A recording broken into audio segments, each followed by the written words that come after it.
Olá, boa tarde. Começa agora o JTV UFMA. Vamos aos destaques de hoje. Barco afunda na barragem do Bacanga. Agosto marca o início da temporada de ventos fortes no estado. Veja os cuidados para evitar acidentes. Tráfico de animais é o terceiro maior do mundo. Vamos conhecer as ações que são feitas aqui no Maranhão para combater essa prática criminosa. Agosto Laranja marca a campanha de conscientização à esclerose múltipla. Esse é o nosso assunto do quadro No Consultório. Eu recebo aqui no estúdio o médico Dr. Luiz Fernando Marques para esclarecer várias dúvidas sobre a doença. O nosso telejornal está no ar.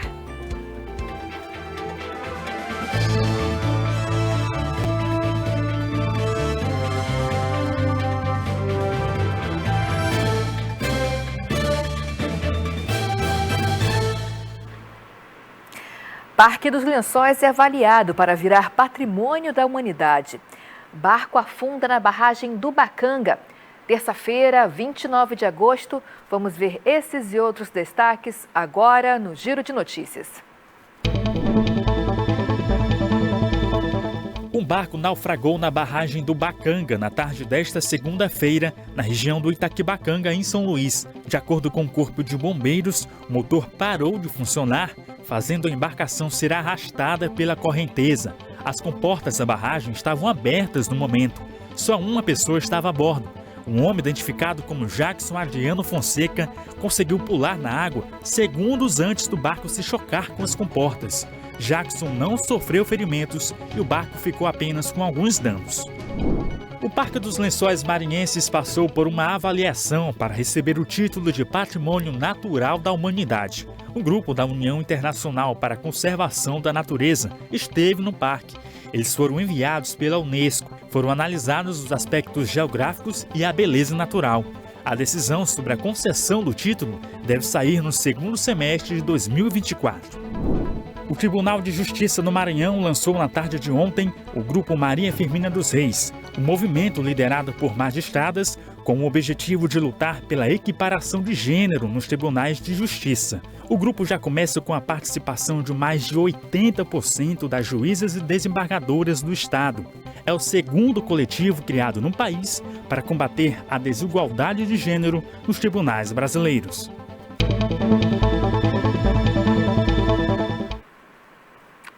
E olha, sobre o acidente ocorrido na barragem do Bacanga, que você viu aí no Giro de Notícias, em nota, o governo do estado informou que a área em questão é uma área de segurança, tendo inclusive nos períodos que precedem a operação de abertura e fechamento das comportas, sinalização sonora, com a emissão de 5 avisos em forma de sirene. A Cinfra, que é a Secretaria de Infraestrutura, informou também que, com o apoio das autoridades competentes, tem tentado notificar e orientar os usuários, geralmente pescadores, da necessidade de atenção naquela área. A Cinfra informou ainda que está trabalhando no levantamento e verificação de eventuais danos que o barco possa ter causado à comporta. Olha, gente, segundo dados da Organização das Nações Unidas, a ONU, depois do tráfico de drogas e o tráfico de armas, o tráfico de animais é o terceiro que mais gera dinheiro ilegal. O Maranhão, por ter uma fauna diversificada, uma fauna também atrativa, é rota para essa prática criminosa. Vamos conhecer as ações que estão sendo feitas aqui no estado para combater esse crime. 200 bilhões de dólares. Esse é o valor aproximado que é gerado por ano mundialmente com tráfico de animais. A prática ilegal e criminosa é configurada pela retirada de um animal do seu habitat natural para fins comerciais. De acordo com órgãos de proteção da fauna brasileira, o país é uma das principais áreas de captura de animais silvestres, o que acaba por trazer graves desequilíbrios ambientais. Aquele bioma, ele precisa daquele animal na cadeia. Então, a gente já sabe que sofre o animal, porque não está em boas condições para a natureza dele, sofre o bioma onde ele está naturalmente inserido, porque ele faz parte da cadeia, e ainda coloca em risco tanto a saúde do animal como dos seres humanos. Um dos fatores que explica o Brasil ser alvo dos criminosos é a sua imensa biodiversidade, com grande número de espécies. O destino desses animais geralmente são zoológicos mundo afora, laboratórios e colecionadores. No Maranhão, o caso mais recente é o registro de 2 cervos e uma arara mantidos em cativeiro. Animais domésticos não são aqueles necessariamente que estão no ambiente de uma casa. São aqueles que a sociedade tradicionalmente, ou por produção científica, ou pela tradição, mudou a condição natural de vida daquele animal. É o cachorro, é o gato, é o boi, é a cabra. Então, aquele animal que nós encontramos na casa do parlamentar é um animal silvestre, ainda que tenhamos encontrado eles domesticados, em convivência familiar, em boas condições de saúde, para aquela situação de ser domesticado, mas não para a condição natural dele de ser um animal silvestre. Além dos órgãos que trabalham de maneira ostensiva, punindo criminosos, diversas outras instituições trabalham para a prevenção e o monitoramento de crimes ambientais.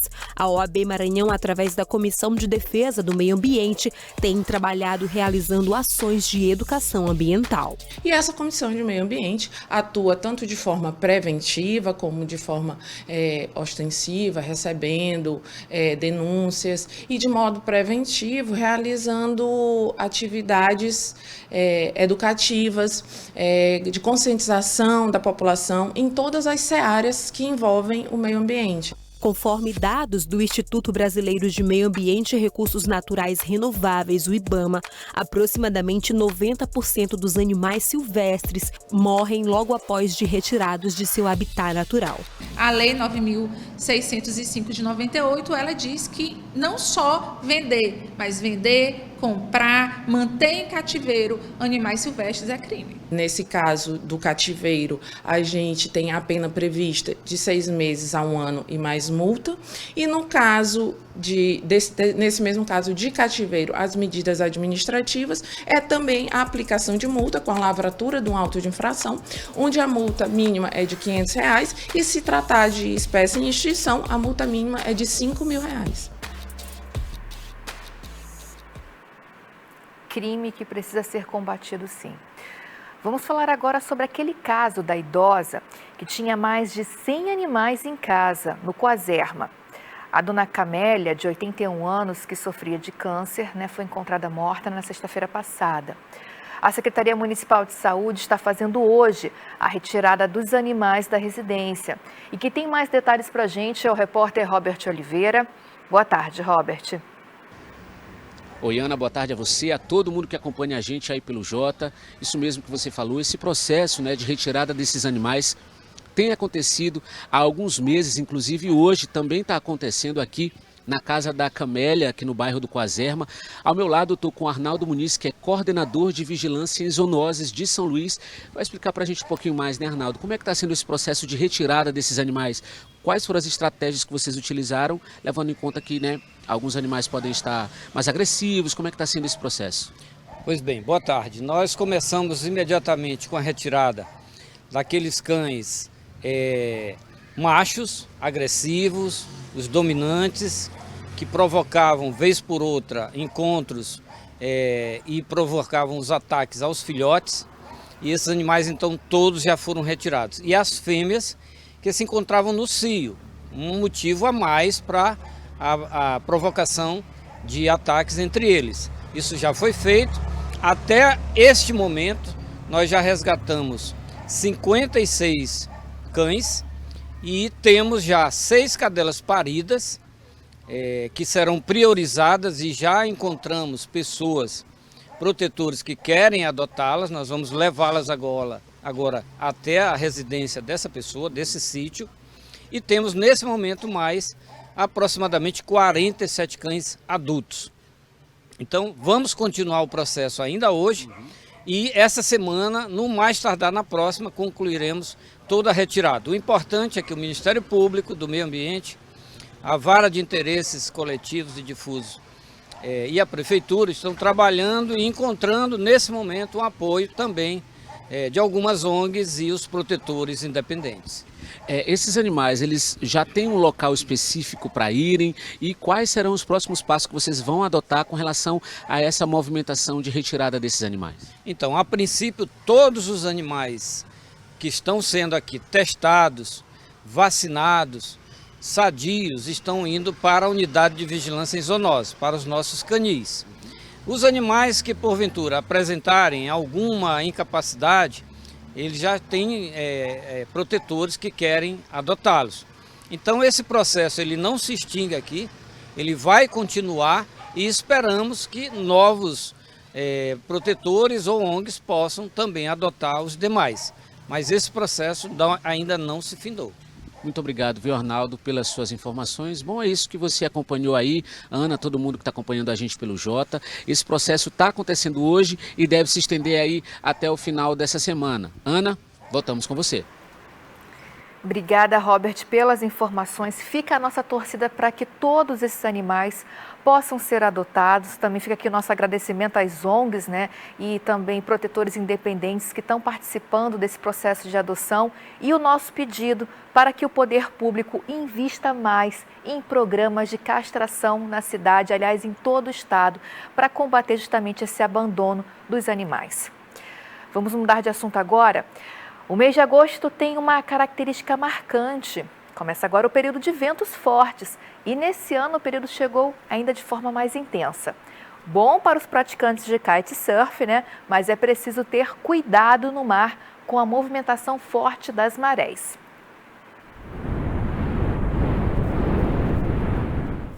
Na capital do estado, os ventos estão mais fortes. O motivo é um fenômeno que ocorre pelos próximos meses e que tem relação com o oceano, de acordo com a meteorologia. Os padrões de ventos que nós temos observado aqui no litoral da costa maranhense, eles estão associados ao padrão normal, só que com uma ligeira adiantamento, que foi para o mês de agosto. Mas, de fato, a partir de novembro até mais ou menos dezembro, você tem esses ventos que não são ventos muito intensos, mas são mais constantes, que geralmente sopram o dia inteiro e estão, de fato, associados à alta semipermanente do Atlântico. O momento é ideal para a prática do kitesurf, já que essas condições formam combustível certo para velejar. O kite a gente compara muito com o carro, né? Então o combustível do kite é o vento. Se não tem vento, não tem velejo nenhum. Então o vento é essencial para a prática do kite. Apesar de impulsionar o esporte no litoral e aliviar as temperaturas, os cuidados por parte dos banhistas devem ser constantes, já que o mar também fica mais intenso nessa época. A gente sempre lembra daquela frase, água no umbigo, sinal de perigo. As pessoas que permanecem em uma profundidade superior a essa, acabam também ficando mais expostas às correntes marítimas daqui de São Luís, principalmente com os ventos fortes. E a última orientação, e bem importante, diz respeito ao acompanhamento das crianças. É importante que os pais, os responsáveis, estejam à distância de no máximo um braço, bem próximo das crianças, para intervir em caso de alguma emergência. Para banhistas e esportistas, o conselho é saber deixar o momento ainda melhor, com um equilíbrio entre a segurança e o lazer. É isso aí, equilíbrio entre a segurança e o lazer. A seguir, Agosto Laranja marca a campanha de conscientização à esclerose múltipla. Esse é o nosso assunto do quadro No Consultório. Eu recebo aqui no estúdio o médico Dr. Luiz Fernando Marques para esclarecer várias dúvidas sobre a doença. Nós vamos para o intervalo, mas antes temos imagens ao vivo do trânsito de São Luís. A Avenida Jerônimo de Albuquerque, trânsito fluindo normalmente. Imagens ao vivo da Avenida Jerônimo de Albuquerque na altura do elevado da Coama. Então tá aí, imagens ao vivo do trânsito de São Luís. Vamos para o intervalo e voltamos já já.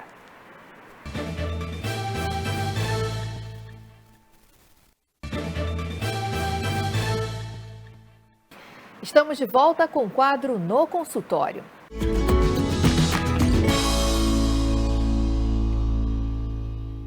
Olha, gente, segundo o Ministério da Saúde, cerca de 40 mil pessoas convivem com a esclerose múltipla no Brasil, que é uma doença neurológica, crônica e autoimune.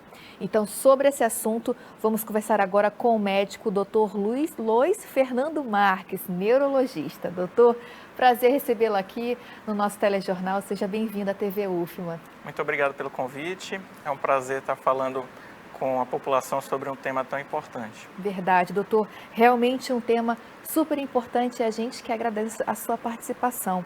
Doutor, a nossa primeira pergunta é: como essa doença ela age no organismo? Bom, a esclerose múltipla, ela é a doença autoimune mais comum de acometimento do sistema nervoso central. Então, o organismo ele tem um sistema de defesa que deveria proteger. No caso dessas pessoas, ele age de forma errônea. Então, ele começa a agredir o próprio sistema nervoso. Então, temos a bainha de mielina, que é o que protege o neurônio, e ela é alvo. Então, a partir de inflamações que acontecem, começa a se ter a perda dessa bainha e, portanto, os sintomas desses pacientes. Então, quais são os sintomas, doutor, dessa doença? Bom, os sintomas mais típicos, eles são perda visual, então o paciente pode ter embaçamento visual, dificuldade de leitura, pode ter sintomas sensitivos, como dormências, formigamentos em um lado do corpo que duram mais do que 24 horas, podem ter perda de força de um lado do corpo ou uma perna, disfunção vesical, então dificuldade para ir ao banheiro, dificuldade para fazer xixi, retenção urinária, são diversos sintomas, mas os mais comuns de acontecerem são esses. Como é que é dado o diagnóstico, doutora? A pessoa tem essa suspeita, né? Vamos combinar também, lembrar o pessoal de casa que essa é uma doença que não só acomete idosos, acomete jovens também, né, doutora? E como é que a gente pode dar esse diagnóstico? Perfeito. Então, essa é uma doença que ela acomete geralmente pessoas jovens. Então, entre 20 e 40 anos, tem uma preferência pelo sexo feminino, então, uma relação de 3 mulheres para um homem afetado. E a partir dos sintomas, é importante que se procure um especialista, no caso um neurologista. Vai ser feita toda uma conversa com o paciente para realmente elaborar esses sintomas, são coisas que são compatíveis, é feito um exame físico detalhado e a partir daí, havendo a suspeita, feita a investigação. O mais comum, o que mais ajuda é a ressonância magnética, mas pode ser feito, lançar mão de outros exames, até para ser feito um diagnóstico diferencial e um diagnóstico mais assertivo. Perfeito, doutor. Dados do Ministério da Saúde mostram que cerca de 80% da população desconhecem a esclerose múltipla. Então, já colocamos aqui algumas informações essenciais, principalmente sobre os sintomas, diagnósticos, e que acomete também, principalmente essa doença, acomete principalmente os jovens. Quais são os principais riscos, doutor, que essa doença ela traz, né, para a saúde? A gente está falando dos sintomas e aí você está com o diagnóstico de esclerose múltipla, né? Quais são os cuidados que você precisa ter em casa? Perfeito. Então, esse tema ele é muito relevante para a gente possibilitar um diagnóstico precoce. Então, as pessoas até a década de 90 não tinham nenhum tratamento efetivo contra a doença. Então, de 94 para cá, houve um boom, um crescimento exponencial dos tratamentos. E a gente, uma vez feito o diagnóstico, a gente tem que iniciar um tratamento precoce. É a chamada janela de oportunidade. Perfeito. Então, quando são iniciados os tratamentos, muitas vezes a gente consegue evitar que esse paciente fique, por exemplo, dependente de uma cadeira de rodas, fique com a cegueira irreversível, fique com a dormência irreversível, dores crônicas. Então, são coisas que a gente quer e consegue evitar com o tratamento adequado. Doutor, existe diferença entre tipos de esclerose ou só existe um tipo de esclerose? Perfeito. Então, levando em consideração a própria fisiopatologia da doença, então como ela se origina, ela tem 2 características principais. Então tem uma fase inflamatória, que a gente comentou, que seriam os surtos da doença, então seriam aqueles sintomas de, por exemplo, baixa acuidade visual, seria ao longo de dias. Então esses sintomas são da chamada forma remitente recorrente. Então esse nome faz referência a ter um surto, melhorar parcialmente ou melhorar totalmente e no futuro ter um novo quadro. E temos as formas progressivas, então além da própria inflamação, a doença ela pode ter uma característica dela ir piorando como uma doença degenerativa.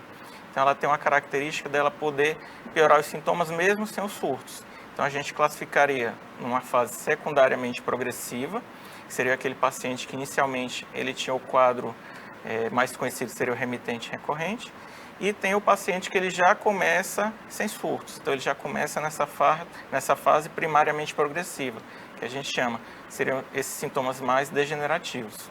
Doutor, como evitar a doença? Como evitar a esclerose múltipla? infelizmente, ainda não temos uma resposta para isso, então não existe uma forma de evitar. Porque a gente sabe que tem alguns fatores que eles são mais associados com a doença. Então tem a característica genética, mas geralmente são pessoas que não têm outros familiares com a mesma doença. Tem uma relevância muito importante de alguns vírus, por exemplo, o Epstein-Barr. Ele é uma característica que ele é necessário que a pessoa tenha tido contato, mas não quer dizer que quem teve contato vai ter a doença. Então são coisas que elas vão se somando. Além disso, tabagismo, obesidade na adolescência, baixa exposição à vitamina D, são coisas que estão relacionadas com o desenvolvimento de esclerose múltipla. Então, o mais importante, na verdade, seria o diagnóstico precoce para a gente conseguir um tratamento efetivo. Verdade. Doutor, você falou em tratamento, diagnóstico precoce. O SUS oferece? Sim. No SUS nós temos os tratamentos disponíveis para esses pacientes das mais variadas necessidades. Então, o tratamento muitas vezes é individualizado. Então, nós levamos em consideração a carga lesional desse paciente, qual o estágio da doença, qual a necessidade real de tratamento. Porque muitas vezes nós fazemos de acordo com o perfil do paciente. Então, é uma decisão que o paciente participa. Por exemplo, como a gente comentou, são pessoas em idade fértil.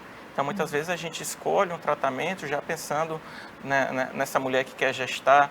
Então, até mais ou menos uns 30 anos atrás, se perguntasse, a resposta seria: a mulher com esclerose múltipla não pode ter filhos.